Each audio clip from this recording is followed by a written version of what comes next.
नमो बुद्धाय। कल्पना कीजिए कि एक दिन सुबह नींद खुले और अचानक आपको ये पता चले कि जिसे आप जीवन भर मैं कहते आए हैं, मतलब आपका नाम, आपका शरीर, आपके विचार, आपका अहंकार। हाँ बिल्कुल, आपका अहंकार, वो सब एक बहुत बड़ा भ्रम है। मतलब आपका अपना कोई स्वतंत्र और स्थायी वजूद है ही नहीं। आज की जो ये परिचर्चा है ना, वो हमारे सोचने का नजरिया पूरी तरह से बदलने वाली है। जी, बिल्कुल बदलेगी। तथागत जिनकी करुणा ने अज्ञान में डूबे हुए मन को दिशा दी और जिनकी प्रज्ञा ने मैं के इसी गहरे भ्रम को भेद कर सत्य को प्रकट किया, ऐसे सम्यक संबुद्ध के चरणों में गहन श्रद्धा और विनम्र नमन। श्रोताओं, आप सभी का स्वागत है बुद्धा ज्ञान पथ ऑफिशियल पर।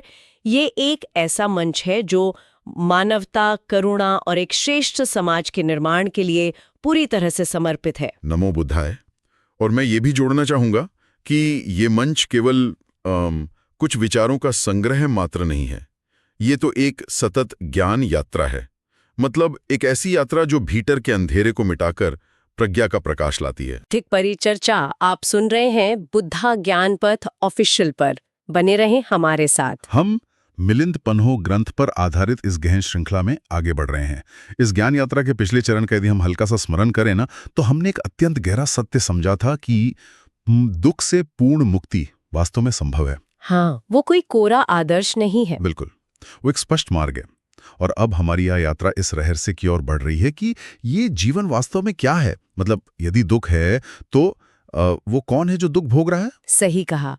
और इसीलिए आज हम जीवन की उस परत को खोलने वाले हैं जिसे हम दिन रात जीते तो हैं, लेकिन शायद ही कभी उस पर ठहरकर विचार करते हैं। इस परिचर्चा के अंत में एक आध्यात्मिक प्रश्न रखा जाएगा जो बोध को और गहराई में ले जाएगा। वो प्रश्न यह है कि क्या मैं वास्तव में है या केवल 5 तत्वों का समूह है। ये एक ऐसा प्रश्न है जो हमारे अस्तित्व की नींव को ही हिलाकर रख देता है। सदियों पहले यूनानी राजा मिलिंद का प्रश्न भी भंते नागसेन से ठीक यही था। हाँ, बहुत ही सीधा प्रश्न है। जी, यदि कोई स्थायी आत्मा नहीं है, यदि कोई मैं नहीं है, तो यह जीवन क्या है? जो अनुभव कर रहा है वो कौन है? क्योंकि बिना किसी अनुभवकर्ता के अनुभव का अस्तित्व कैसे हो सकता है? बिल्कुल, लेकिन भंते नागसेन के उत्तर पर जाने से पहले एक सहज जिज्ञासा और थोड़ा सा विरोध मेरे मन में भी उठ रहा है। मतलब दैनिक जीवन में सुबह उठने से लेकर रात को सोने तक हमारे हर कार्य के साथ मैं जुड़ा होता है ना। हाँ, स्वाभाविक है। जब पैर में कांटा चुभता है तो दर्द मुझे होता है, किसी और को नहीं। जब भूख लगती है तो भोजन मैं करती हूँ। मैं चल रही हूँ, मुझे दुख हो रहा है या मैंने ये उपलब्धि हासिल की है। जी। तो ये मैं इतना वास्तविक, इतना ठोस लगता है कि इसके बिना जीवन की कल्पना करना भी बेमानी लगता है। फिर भंते नागसेन जैसे प्रज्ञावान भिक्षु इसे भ्रम कैसे कह सकते हैं? आपका ये विरोध बहुत स्वाभाविक है और राजा मिलिंद के भीतर भी ठीक यही द्वंद्व चल रहा था। हम इस मैं के विचार के इतने अभ्यस्त हो चुके हैं कि हमने कभी इसके पार देखने का साहस ही नहीं किया। सही बात है। यहाँ जो समझने वाली बात है ना, वो ये है कि भंते नागसेन हमारे दैनिक अनुभव को नकार नहीं रहे हैं। वो ये नहीं कह रहे हैं कि कांटा चुभने पर दर्द नहीं होता या भोजन करने से भूख नहीं मिटती। तो फिर वो क्या कह रहे हैं? वे अत्यंत शांत और प्रज्ञावान उत्तर देते हैं। वे कहते हैं कि जीवन तो चल रहा है, लेकिन जब हम भीतर गहराई में उतरकर खोज करते हैं ना, तो वो एक स्वतंत्र स्थायी मैं कहीं नहीं मिलता। जिसे हम मैं कहते हैं वो वास्तव में केवल 5 स्कंधों का, यानी 5 प्रक्रियाओं या समूहों का एक जोड़ मात्र है। अच्छा, तो आप कह रहे हैं कि मैं कोई वस्तु नहीं है, बल्कि कुछ हिस्सों का एक संयोजन है। तो फिर वे कौन से 5 स्कंध हैं जो मिलकर इस पूरे भ्रम का निर्माण करते हैं कि मैं हूं? नागसेन राजा को समझाते हैं कि ये 5 स्कंध हैं: रूप, वेदना, संज्ञा, संस्कार और विज्ञान। इन्हीं 5 के समूहों को, इसके निरंतर प्रवाह को व्यवहारिक भाषा में सुविधा के लिए व्यक्ति कह दिया जाता है। चलिए इसे थोड़ा और गहराई से समझते हैं, क्योंकि मैं अभी भी इस बात से पूरी तरह सहमत नहीं हो पा रही हूं कि मैं नहीं हूं। तो आइए इन 5 को एक एक करके कसौटी पर कसते हैं। बिल्कुल। यदि मैं हूं तो वो कहीं ना कहीं तो छिपा होगा ना। सबसे पहले आता है रूप।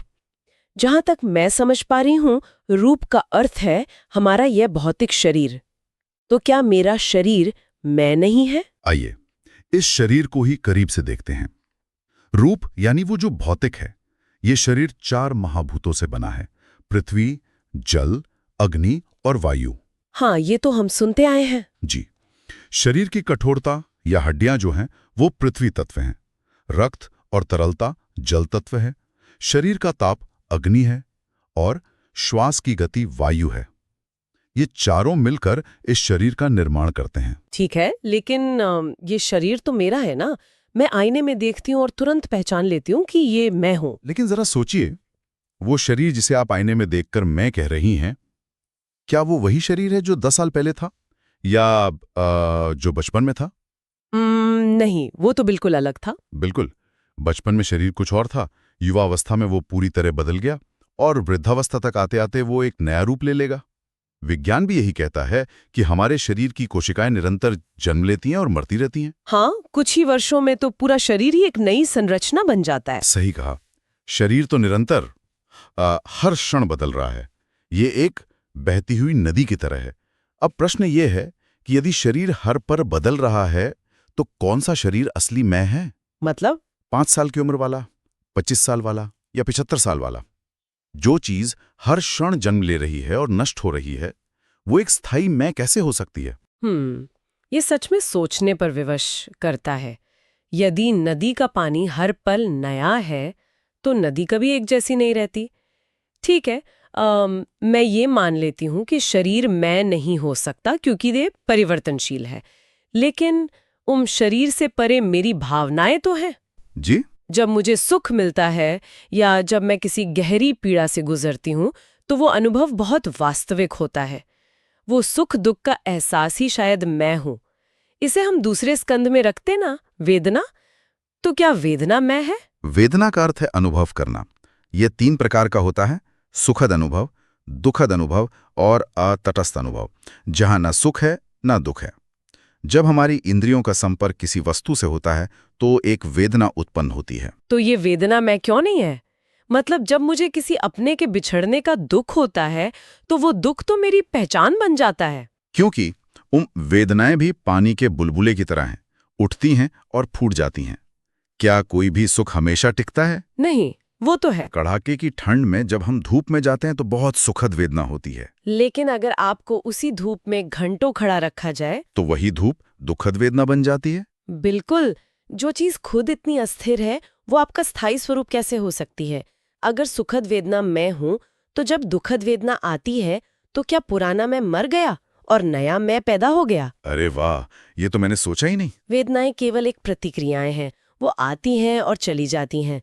इसलिए किसी भी सुख या दुख को अपना स्थायी स्वरूप मान लेना गहरी अज्ञानता है। रुकिए, ये बहुत बड़ा आघात है हमारी सामान्य सोच पर। अगर मेरा शरीर मैं नहीं है और मेरी भावनाएं या मेरे दुख सुख भी मैं नहीं है, तो फिर मेरी पहचान क्या है? मेरी यादें, चीजों को पहचानने की मेरी क्षमता। जी। मुझे पता है कि आग जलाती है, मुझे पता है कि ये रंग लाल है। ये जो समझ है, क्या ये मैं हूं? अब जिस पहचान या बोध की बात कर रही हैं, वो तीसरा स्कंध है, संज्ञा। संज्ञा का अर्थ है किसी वस्तु को पहचानना, उसे नाम देना या उसका मूल्यांकन करना। जैसे आपने किसी फूल को देखा और मन ने तुरंत पुराने अनुभव के आधार पर कहा, ये गुलाब है। ये संज्ञा है। लेकिन हमारी पहचान और समझ भी तो समय के साथ बदलती रहती है ना। बचपन में हम खिलौनों को दुनिया की सबसे मूल्यवान चीज मानते थे। ये हमारी संज्ञा थी, लेकिन आज हम उसे मिट्टी का एक टुकड़ा मानते हैं। बिल्कुल सही। कभी हम किसी व्यक्ति को अपना सबसे अच्छा मित्र मान लेते हैं और कल उसी के प्रति हमारी संज्ञा बदल जाती है, हम उसे शत्रु मान बैठते हैं। तो जो पहचान स्वयं इतनी अस्थिर और भ्रामक है, वो एक स्थिर मैं का निर्माण कैसे कर सकती है? एकदम सटीक विश्लेषण।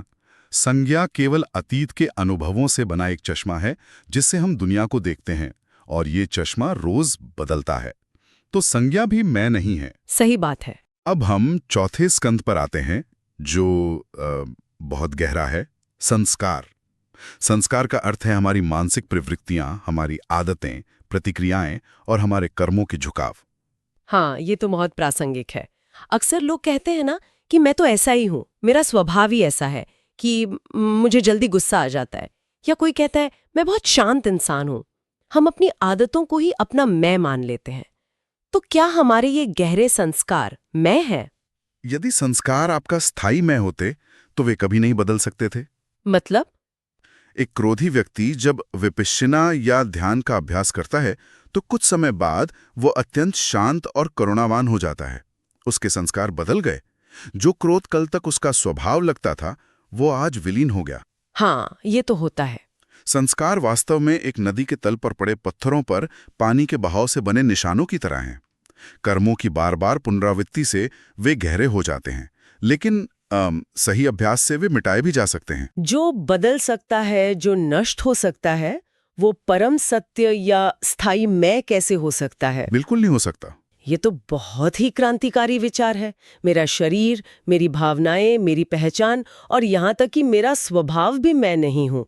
लेकिन भंते, यहाँ एक बहुत बड़ा सवाल खड़ा होता है। अगर ये चारों चीजें बदल रही हैं और मैं नहीं है, तो इन सबको जानने वाला कौन है? जी, कोई तो है जो ये सब देख रहा है। वो चेतना, वो साक्षी भाव जो इस पल मेरे अंदर मौजूद है, वो चेतना तो मैं ही होंगी ना? आप उस अंतिम किले पर पहुंच गई हैं जहां अहंकार सबसे मजबूती से छिपता है। ये 5वां स्कंध है, विज्ञान या चेतना।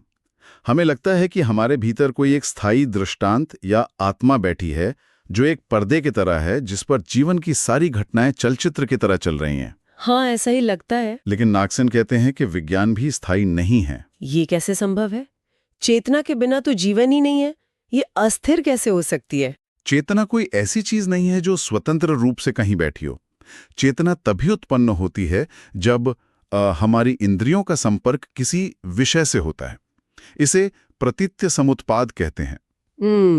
प्रतीत्य समुत्पाद। जी, जब आंख किसी दृश्य से मिलती है और प्रकाश होता है तब देखने की चेतना उत्पन्न होती है। जब कान किसी ध्वनि से मिलते हैं तो सुनने की चेतना उत्पन्न होती है। अच्छा, मैं इसे एक उदाहरण से समझने का प्रयास करती हूँ। क्या ये ऐसा है जैसे एक माचिस की तीली? मतलब माचिस की तीली के अंदर आग चुपचाप बैठी नहीं रहती कि कब उसे बाहर आने का मौका मिले। जब तीली को डिब्बी पर रगड़ा जाता है तो उस घर्षण से आग पैदा होती है और फिर बुझ जाती है। बहुत ही सुंदर और सटीक उदाहरण। चेतना भी बिल्कुल उसी आग की तरह है। विषय और इंद्रिय के घर्षण से चेतना पैदा होती है और उसी क्षण नष्ट हो जाती है। सच में? हाँ, अगले ही क्षण कोई और ध्वनि कानों में पड़ती है तो एक नई चेतना पैदा होती है। हम 1 सेकंड में हजारों बार देखते, सुनते और सोचते हैं। चेतना एक निर्बाध धारा की तरह क्षण क्षण उत्पन्न हो रही है और नष्ट हो रही है। वो एक जैसी कभी नहीं रहती। इसका मतलब है कि देखने की चेतना अलग है और सुनने की चेतना अलग। दृश्य हटा लें तो देखने की चेतना समाप्त। तो जिस चेतना को मैं अपना सबसे मजबूत, स्थायी मैं समझ रही थी, वो तो खुद किसी और चीज पर निर्भर है। वो तो एक लगातार चलने वाली प्रक्रिया है, कोई स्थिर वस्तु नहीं। यही इस पूरी परिचर्चा का सार है। नागसेन राजा मिलिंद को यही समझाते हैं कि इन 5 स्कंधों मतलब रूप, वेदना, संज्ञा, संस्कार और विज्ञान, इनमें से कुछ भी स्थायी नहीं है। सब कुछ बदल रहा है। जी, शरीर बदल रहा है, अनुभव बदल रहे हैं, पहचान बदल रही है, आदतें बदल रही हैं और चेतना क्षण क्षण उत्पन्न और नष्ट हो रही है। इनमें से किसी में भी कोई स्थायी तत्व नहीं है। लेकिन यदि इनमें से कुछ भी मैं नहीं है, तो फिर हम मैं, तुम, राजा, भिक्षु इन शब्दों का प्रयोग क्यों करते हैं? इस भ्रम को तोड़ने के लिए भंते नागसेन ने राजा मिलिंद को एक बहुत ही प्रसिद्ध दृष्टांत दिया था ना? हाँ, रथ का उदाहरण। बिल्कुल। मैं चाहूंगी कि आप जो भी सुन रहे हैं उनके लिए उस दृष्टांत की गहराई को थोड़ा स्पष्ट करें। रथ का दृष्टांत इस पूरी पहेली को एक झटके में सुलझा देता है। जब राजा मिलिंद नागसेन की बातों से उलझन में पड़ गए तो नागसेन ने उनसे पूछा, राजन, आप यहाँ पैदल आए हैं या किसी सवारी से? राजा ने उत्तर दिया, मैं रथ से आया हूँ। तब नागसेन ने एक एक करके पूछना शुरू किया, क्या पहिए रथ हैं? राजा ने कहा, नहीं। क्या धुरी रथ है? नहीं। क्या ढांचा, रस्सी या जुआ रथ है? राजा ने फिर कहा, नहीं। तब नागसेन ने पूछा होगा कि यदि पहिए रथ नहीं है, ढांचा रथ नहीं है, धुरी रथ नहीं है, तो फिर ये रथ क्या है? क्या इन सभी अंगों के बाहर रथ नाम की कोई स्वतंत्र सत्ता है? बिल्कुल। राजा को स्वीकार करना पड़ा कि वास्तव में रथ नाम की कोई स्वतंत्र वस्तु है ही नहीं। वो केवल पहियों, धुरी और ढांचे के एक विशेष क्रम में जुड़े होने का नाम मात्र है। हाँ, एक व्यावहारिक सुविधा के लिए। जी, बातचीत करने के लिए हमने उस संयोजन को रथ कह दिया है। और यही बात हमारे जीवन पर, इस मैं पर लागू होती है। इन 5 स्कंधों के निरंतर प्रवाह को, मतलब शरीर, भावनाओं, पहचान, आदतों और चेतना के आपस में जुड़े होने को एक नाम दे दिया जाता है, व्यक्ति या मैं। मैं कोई स्थिर इकाई नहीं है, बल्कि एक बहती हुई प्रक्रिया है। बिल्कुल सही। जैसे हम एक भंवर को देखते हैं। नदी में भंवर उठता है, उसका एक आकार होता है, हम उसे भंवर कहते हैं, लेकिन वास्तव में वो क्या है? केवल पानी का एक गोल गोल घूमता हुआ प्रवाह। उसमें भंवर नाम की कोई ठोस चीज नहीं है। अत्यंत सुंदर विश्लेषण। जब आप इस प्रवाह को गहराई से समझ लेते हैं ना, तो अहंकार का पूरा ढांचा ही गिर जाता है। यह समझ सचमुच बहुत गहरी और रहस्यमयी है। लेकिन यहाँ एक और प्रश्न उठता है। कोई सोच सकता है कि ठीक है, ये सब दार्शनिक या बौद्धिक रूप से बहुत अच्छा लगा, ये समझ में आ गया कि मैं नहीं है, केवल 5 स्कंध है। लेकिन इस ज्ञान का व्यावहारिक उपयोग क्या है? हाँ, हमारे रोजमर्रा के जीवन में क्या उपयोग है? हमारे दुख, हमारी चिंता, हमारी मानसिक पीड़ा से मुक्ति में इस समझ का क्या महत्व है? ये हमारी इस चर्चा का सबसे महत्वपूर्ण पड़ाव है, क्योंकि तथावत का धम्म केवल बौद्धिक विलास के लिए नहीं है। यह दुख से मुक्ति का एक अत्यंत व्यावहारिक मार्ग है। जब हम पूछते हैं कि दुख क्यों है, तो हमें यह समझना होगा कि दुख हमारे बाहर नहीं है। तो दुख कहाँ है? दुख इन 5 अस्थिर स्कंधों के साथ जुड़ी हुई हमारी आसक्ति या तृष्णा में है। आसक्ति यानी पकड़ कर रखने की जिद। हाँ, प्रकृति का नियम है कि सब कुछ अनित्य है, सब कुछ परिवर्तनशील है। लेकिन हम क्या करते हैं? हम इन परिवर्तनशील प्रक्रियाओं को मेरा मान लेते हैं। सही कहा। हम कहते हैं ये शरीर मेरा है और ये कभी बूढ़ा नहीं होना चाहिए। ये सुखद अनुभव मेरा है और ये कभी खत्म नहीं होना चाहिए। ये पद, ये सम्मान मेरा है। मतलब हम बहती हुई नदी के पानी को मुट्ठी में बांधने की कोशिश करते हैं, जो कि असंभव है। बिल्कुल। और जब वो पानी हाथ से फिसलता है, जब शरीर बूढ़ा होता है, जब सुख खत्म होता है, तो हम रोते हैं, हम दुख भोगते हैं। यानी बदलाव हमें दुख नहीं देता, बल्कि उस बदलाव को रोकने की जो हमारी चाह है, हमारी जो पकड़ है, वो दुख देती है। और वो पकड़ इसलिए है क्योंकि हमने मान लिया है कि एक स्थायी मैं है और ये सब चीजें मेरी हैं। जब मैं हूं ही नहीं, तो मेरा क्या होगा? यही तो मुक्ति है। जब व्यक्ति इस जीवन को केवल एक प्रवाह के रूप में देखता है, जब वो जान जाता है कि न तो ये शरीर मैं हूं, न ही ये विचार और न ही ये चेतना, तो वो पकड़ अपने आप ढीली हो जाती है। मतलब सब कुछ शांत हो जाता है। जी। जब कोई आपका अपमान करता है, तो आप सोचते हैं किसका अपमान हुआ? केवल एक धुनी कान पर पड़ी, एक वेदना उठी, एक संस्कार ने जन्म लिया और नष्ट हो गया। इसमें मैं कहाँ हूं? जहां ये बोध जागृत होता है, वहां तृष्णा समाप्त हो जाती है।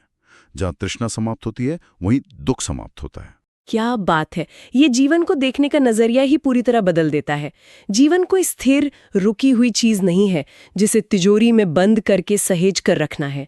यह 5 प्रक्रियाओं का, रूप, वेदना, संज्ञा, संस्कार और विज्ञान का एक निरंतर बहता हुआ प्रवाह है। जी, एक सतत प्रवाह। और इस प्रवाह को गहराई से समझना, इसे बिना किसी आसक्ति के साक्षी भाव से देखना ही मुक्ति की ओर पहला और सबसे ठोस कदम है। ये एक ऐसा ज्ञान है जो मन को हल्का कर देता है, जीवन के सारे बोझ उतार देता है। और जैसा कि हमने शुरुआत में वादा किया था, इस परिचर्चा के अंत में हम आपके चिंतन के लिए वही गहरा आध्यात्मिक प्रश्न छोड़ रहे हैं। बिल्कुल। इस भागदौड़ भरी जिंदगी में आज थोड़ा ठहर कर स्वयं के भीतर देखें, क्या मैं वास्तव में है या ये केवल 5 तत्वों का, 5 स्कंधों का एक समूह मात्र है? और यदि ये केवल एक समूह है, एक प्रक्रिया है, तो क्या इस सत्य को गहराई से समझकर जीवन के हर दुख, हर आसक्ति और हर डर से मुक्त हुआ जा सकता है? इस प्रश्न पर विचार अवश्य कीजिएगा। हमारी ये ज्ञान की महान यात्रा निरंतर जारी है। इस श्रृंखला के अगले चरण में हम इन 5 स्कंधों में से जो सबसे पहला स्कंध है, रूप, यानी हमारा ये भौतिक शरीर, उसको और अधिक गहराई से समझेंगे। जी। हम जानेंगे कि अपने शरीर को उसके सही रूप में समझना मुक्ति की दिशा में सबसे पहला कदम कैसे बनता है। इसलिए हमारे साथ इस यात्रा में निरंतर बने रहें। आप ये परिचर्चा कहाँ से सुन रहे हैं? क्या इस विचार मंथन ने आपके भीतर कोई नई ज्योति जगाई? अपने विचार कमेंट में अवश्य साझा करें। ज्ञान के इस प्रकाश को फैलाने में हमारी सहायता करें। इस वीडियो को शेयर करें, लाइक करें और चैनल को सब्सक्राइब करना ना भूलें। समाज को आगे बढ़ाने का बुद्धा ज्ञानपथ ऑफिशियल का पवित्र उद्देश्य है बुद्धा का जीवन दर्शन, समाज का उत्थान, राष्ट्र का उत्थान और संपूर्ण मानवता का उत्थान, समानता, स्वतंत्रता और न्याय के मूल्यों के साथ। मिलिंद पलोमोस सीरीज के अगले एपिसोड से जुड़े रहें। ज्ञान की महान यात्रा निरंतर जारी है। नमो बुद्धाय। जय मानवता, जय भारत। नमो बुद्धाय। जय मानवता, जय भारत।